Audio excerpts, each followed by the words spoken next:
Good morning, everyone. Welcome back to my channel, and it's another episode of TIPID Ulam, Budget Ulam.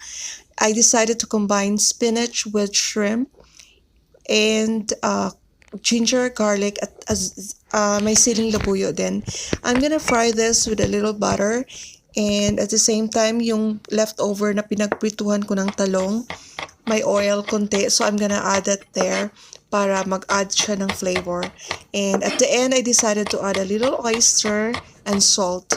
So, sa mga budget lover, I hope this will give you an idea para sa uulamin for the family for this week. Thank you guys for dropping by.